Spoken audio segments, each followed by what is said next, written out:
Synthesis of മെക്കാനിസത്തിലുള്ള അടുത്തൊരു type question ആണ്.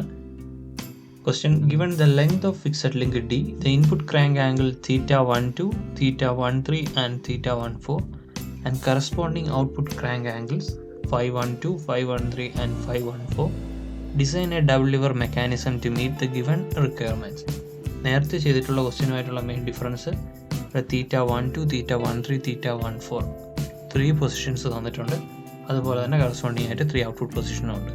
ഇതുവരെ ചെയ്തതിനെല്ലാം 2 ഇൻപുട്ട് പൊസിഷനും 2 ഔട്ട്പുട്ട് പൊസിഷനും ആയിരുന്നു, അല്ലെങ്കിൽ 1 ഇൻപുട്ട് പൊസിഷനും കറസ്പോണ്ടിങ് ഔട്ട്പുട്ടും ആയിരുന്നു.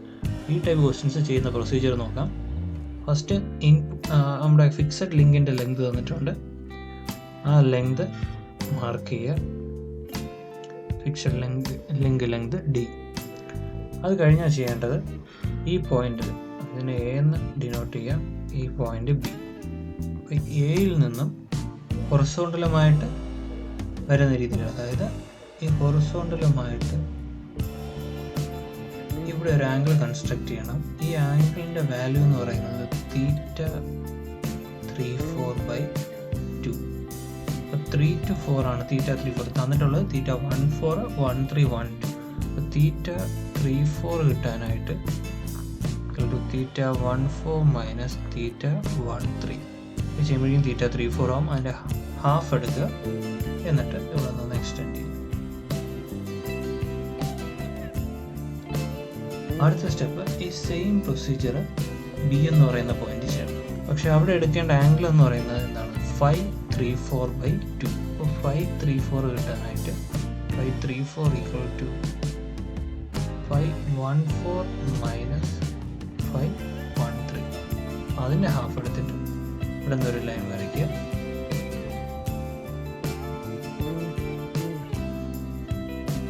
ഈ കിട്ടുന്ന പോയിന്റ് ഇതിനെ A4 എന്ന് ഡെവലപ്പ് ചെയ്യും.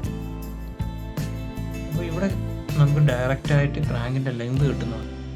ഇത്രയും നാൾ നമ്മൾ ചെയ്തിരുന്ന സിന്തസിസിലെല്ലാം ക്രാങ്കിൻ്റെ ലെങ്ത് എന്ന് പറഞ്ഞാൽ ആർബിട്രറി ആയിരുന്നു. നമുക്ക് ഇഷ്ടമുള്ള പൊസിഷൻ ചൂസ് ചെയ്യാം, അല്ലെങ്കിൽ ഇഷ്ടമുള്ള ലെങ്ത് ചൂസ് ചെയ്യാം. പക്ഷേ ഈ കേസിൽ ആ ലെങ്ത് നമുക്ക് ഇവിടെ നിന്ന് കിട്ടും, A4.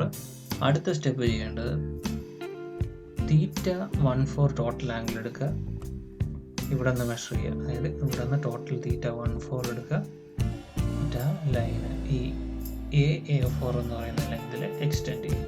അതായത് ഇവിടെ നിന്ന് ഒരു ആർക്ക് വരയ്ക്കും. ഇതാണ് നമ്മുടെ A1 എന്ന് പറയുന്ന ഫസ്റ്റ് പൊസിഷൻ.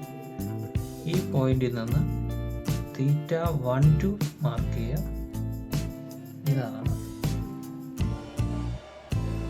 θ12 വരുന്ന പൊസിഷൻ. അതിന് A2 എടുക്കാം. ഇവിടെ നിന്ന് θ13 ഒരു ആംഗിൾ എടുക്കുക, ഇതിനെ എക്സ്റ്റെൻഡ് ചെയ്യുക. ഇതാണ് A3 പൊസിഷൻ. A3. ഇനി അടുത്ത സ്റ്റെപ്പ് A2 B എന്ന് പറയുന്ന ഈ ഒരു പോയിന്റ് ജോയിൻ ചെയ്യുക. A2 മാർക്ക് ചെയ്തിരിക്കുന്ന ഏതാണ്? θ12 ആംഗിളിലാണ്. അപ്പോൾ ഇത് റൊട്ടേറ്റ് ചെയ്യേണ്ടത്, ഈ ലൈൻ റൊട്ടേറ്റ് ചെയ്യേണ്ടത് 512 ഒരു ആംഗിൾ ഇവിടെ നിന്ന് Bയിൽ നിന്ന് 512 എടുത്തു കഴിഞ്ഞാൽ ഈ ആംഗിൾ 512. ഈ പോയിന്റിനെ A21 എന്ന് മാർക്ക് ചെയ്യാം. അടുത്ത് ചെയ്യുന്നത് ഈ 3ഉം Bയും അല്ലെങ്കിൽ A4ഉം Bയും ഇത് രണ്ടും സെയിം ആയിരിക്കും. A4ഉം Bയും വരുന്ന ഈ ലൈൻ ഒന്ന് റൊട്ടേറ്റ് ചെയ്ത് കഴിഞ്ഞാൽ അത് പാസ് ചെയ്യുന്നത് A3 കൂടി പാസ് ചെയ്യും. അതുകൊണ്ട് തന്നെ A3 B എന്ന് പറയുന്ന ഈ ഒരു ലൈൻ എടുത്താലും സെയിം തന്നെയാണ്. അതിനെ എത്ര റൊട്ടേറ്റ് ചെയ്യണം? ടോട്ടൽ ആംഗിൾ എന്ന് പറയുന്നത് ഇവിടുന്ന് റൊട്ടേറ്റ് ചെയ്യേണ്ടത് 514 റൊട്ടേറ്റ് ചെയ്ത് കഴിഞ്ഞാൽ